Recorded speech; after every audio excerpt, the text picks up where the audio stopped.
Good afternoon, everybody. This may be the final video, I'm not sure, but I had an idea the other day after doing strategies in painting to talk about women in the art world. It has been quite a difficult time for women back in the turn of the century when they were raised with middle-class parents in a middle-class environment or even wealthy environment. A lot of the parents did not want their daughters to become artists, and they didn't see much future in it, although they did send them to private schools or private teaching, because they weren't allowed in L'École des Beaux-Arts. They weren't allowed to attend those schools.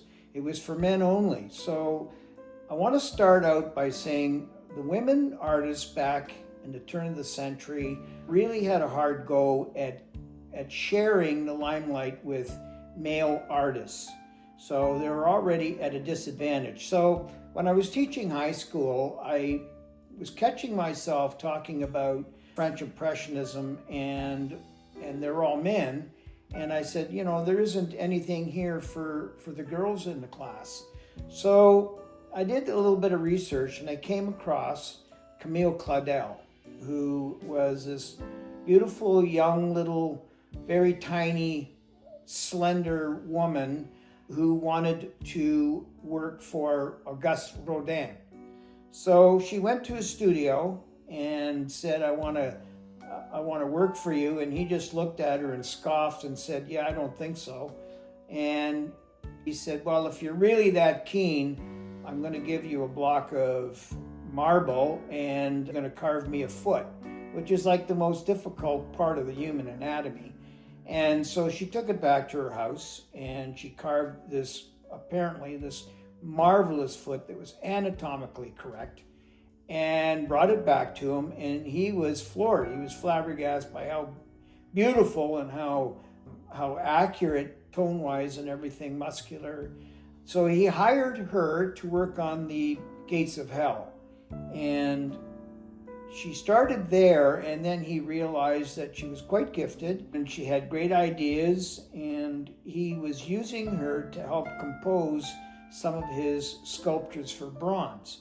And he also would go off around Europe gathering up commissions, and when he was away from the studio, and he had other people working for him, but he would leave some of the more difficult tasks to Camille, and she would do hands and feet and would work pretty much, I don't know how much she did on his sculptures, but apparently it was quite a bit.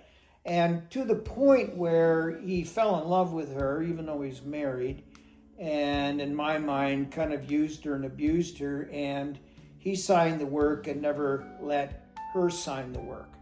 So she ended up she was quite stressful, and she ended up in an insane asylum, and she had a hard time getting out of that. She did break away, and she was creating her own sculptures on her own later on in her life, but to that point she never got any recognition for being how talented she was, which was a real shame. And she was the first revelation for me that I wanted to bring into the class and have those kids remember her name. She's quite famous now, thank God. But there's the very first woman that I want to talk about.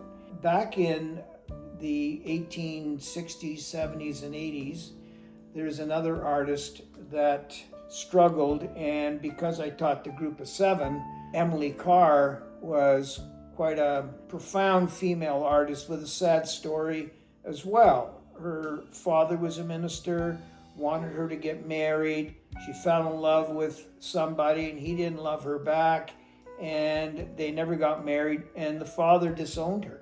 Took her out of the will, which meant that she had to survive on her own.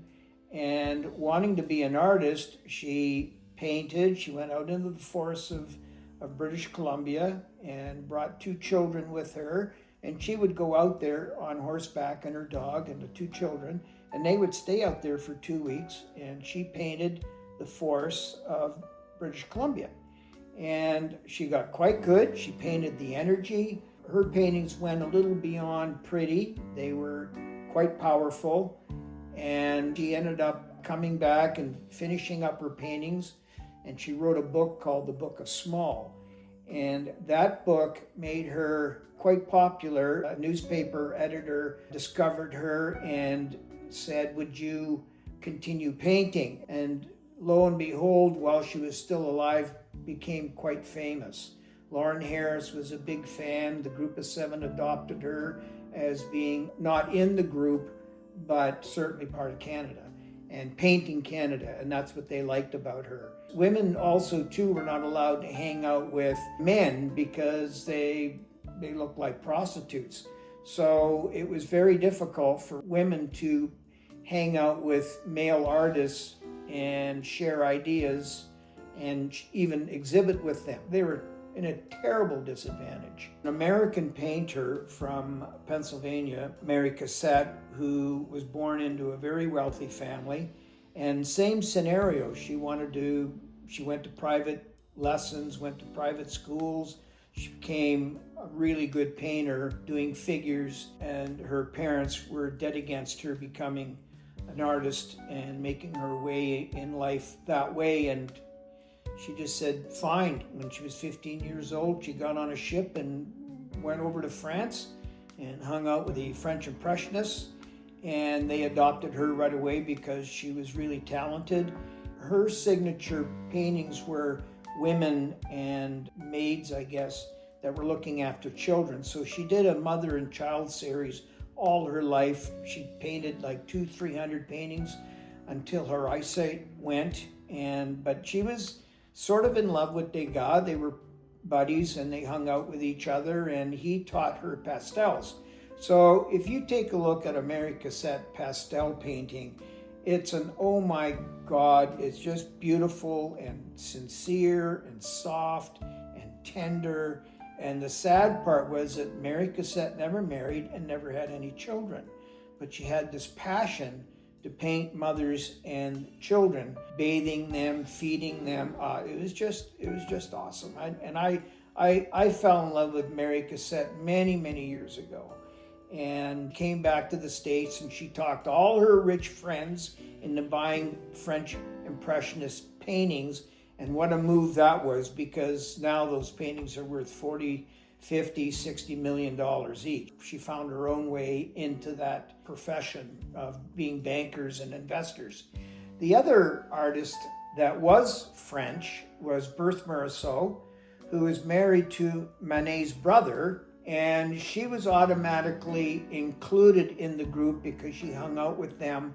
But if there was more than 4 or 5 men at, in a restaurant or in a bar all having, drinks and sharing ideas, she wasn't allowed to be there. And it looked bad on her. But these women were like-minded and stubborn, and she wanted to be considered equal to a male painter, and she was a very, very good painter.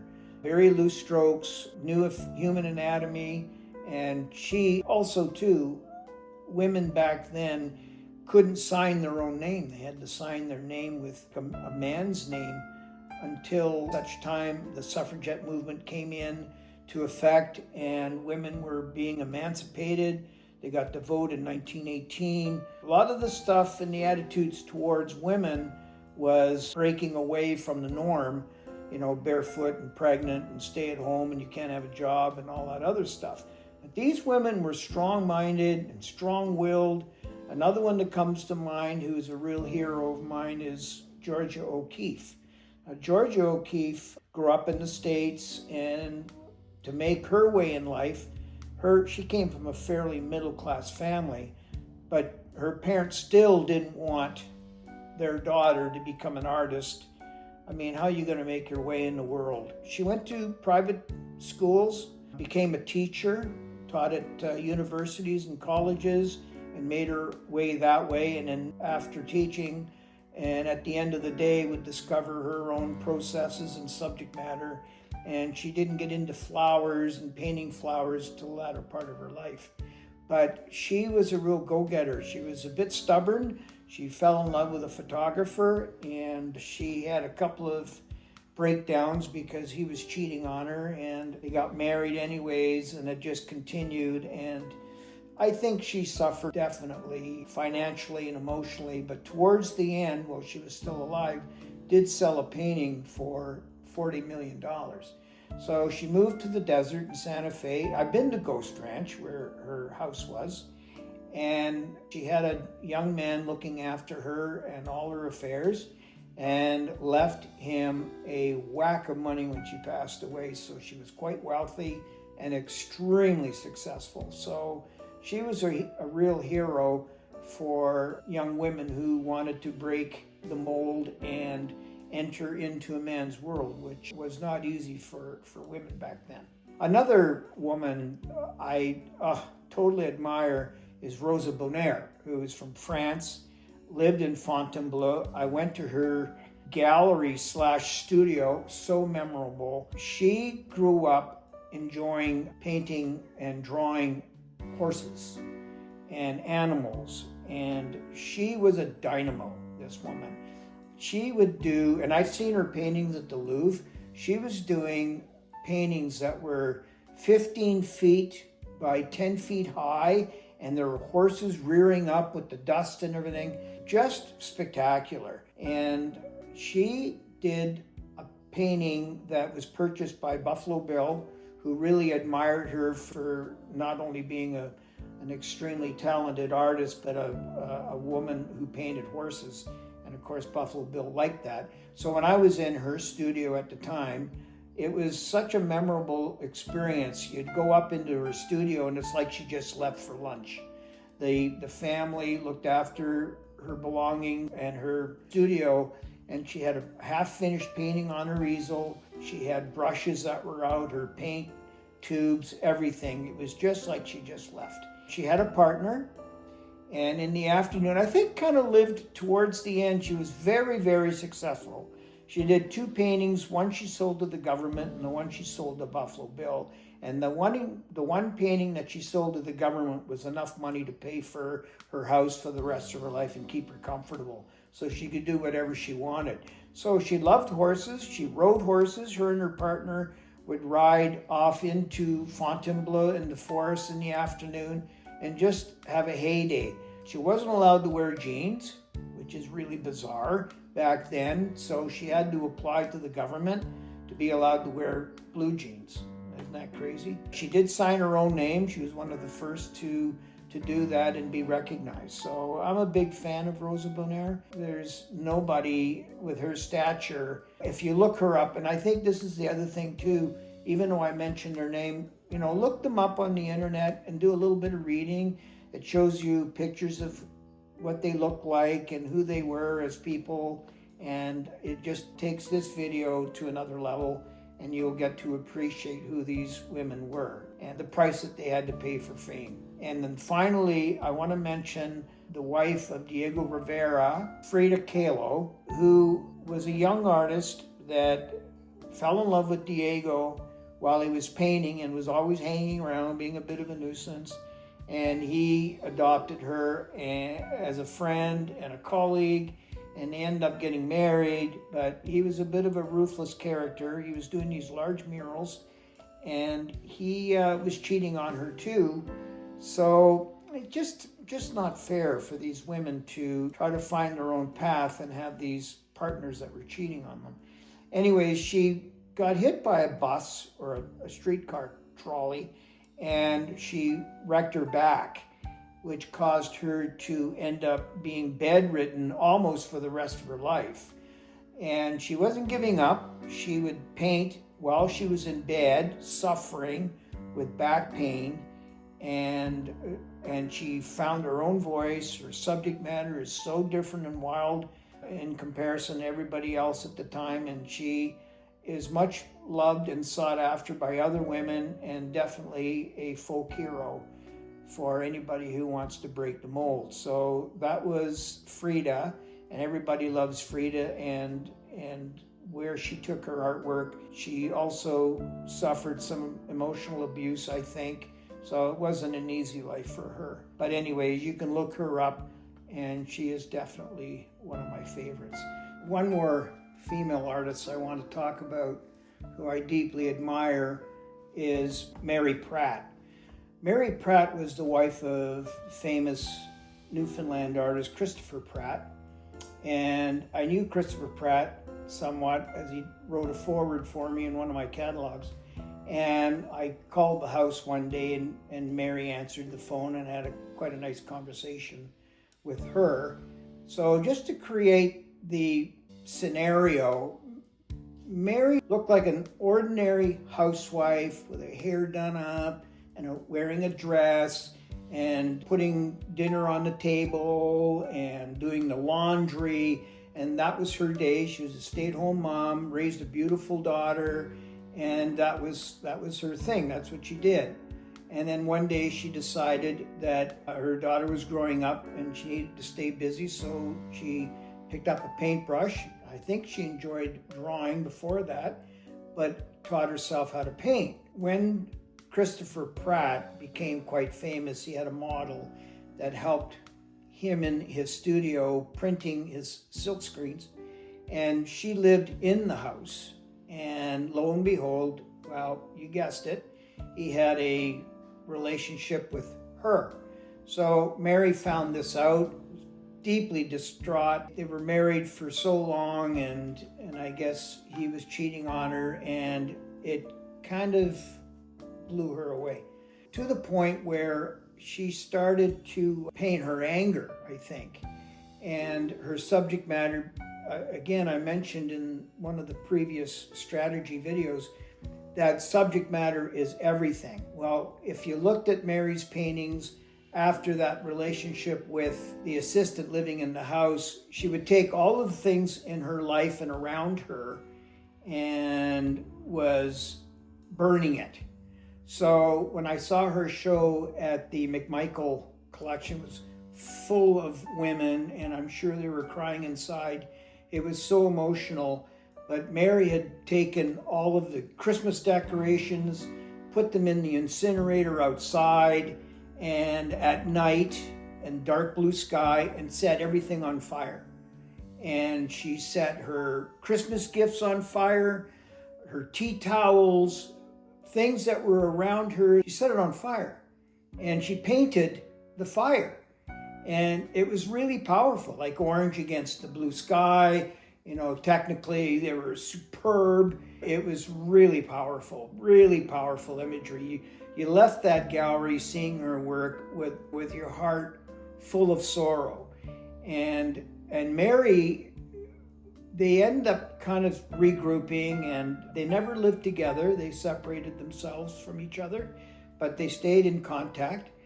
And you're not going to believe this, but Mary actually painted the woman that was cheating on her. I saw the painting. It was in Stratford, and she's a pretty woman. She was about 30 years old, 35 years old, and Mary decided to paint her in her bra and panties. And I thought, wow, I mean, this woman has to be really strong to be able to pull that one off. And also, Mary's subject matter, before all of this happened, I forgot to mention this, sorry, but she painted her life. That was in the kitchen, being a mother.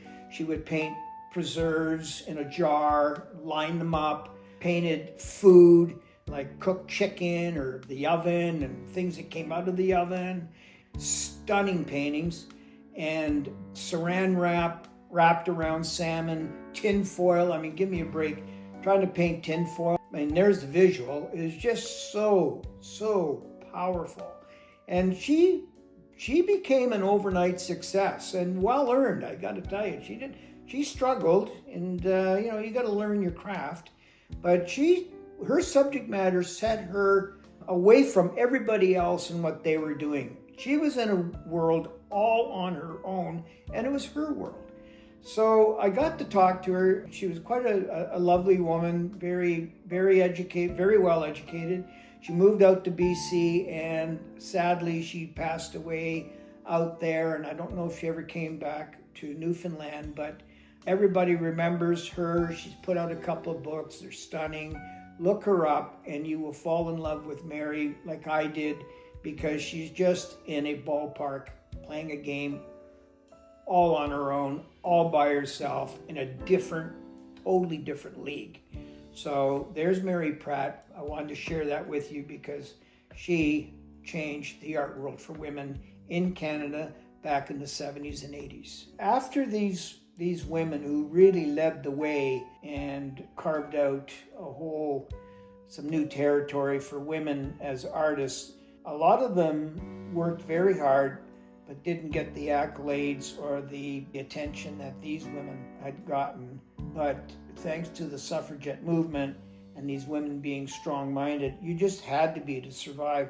Now, these women that I was talking about, you have to admire them because they broke the mold on what it was to be an artist. I think back then it was still very difficult to be an artist, even for men. I mean, galleries never came out until 1880, 1890. The only way you could be recognized is to submit your one painting that you get to submit in the Louvre, and then it was voted on. And if you got past the vote, and these rich characters, bankers and lawyers, would hold up their cane and their umbrellas and vote and go, yeah, that's a good painting, it would end up in the show. And if you got in the show, guaranteed there would be almost a guarantee that you would get commissions that would keep you going for the next year or two. And that's the way the art world ran. After that, private galleries would open up, and the only way you could get into these galleries is if, one, the gallery owner liked what you were doing, and secondly, if they could make a profit from your labors and then eventually have a show. So that's what happened back in France. And that kind of spilled over into the United States, where New York, a lot of Jewish Russian artists settled in New York and had shows in New York because they were escaping the tyranny of Hitler, or actually World War I, and they were finding refuge in New York, and a lot of them became quite famous in the United States. Thank God for that. So women back then were just coming out of their own, and right up into the 20th century, there are a lot of women that are quite famous now and have made a very good living and acquired a huge reputation and much respect among the artist community. So now I'm proud to say, like teachers, there's no difference between male or female. There are some great women painters out there that are equally as good as any male painter, and that's the way it should be. They've acquired a skill equal to men, and I like that. So now there's no division of gender. You're good, you're good. Male or female has nothing to do with it. So carry on, girls, keep painting, and don't be discouraged, push through. When I teach adults now, that's what I tell them. Don't ever give up. Okay? All right. Anyways, that's it. And if you want to follow me on Instagram and Facebook, I'm there posting. And these videos will be there if you want a watered down version of women in art. Okay? Anyways, thank you and good luck with your own work. Have the passion. Take care. Bye-bye.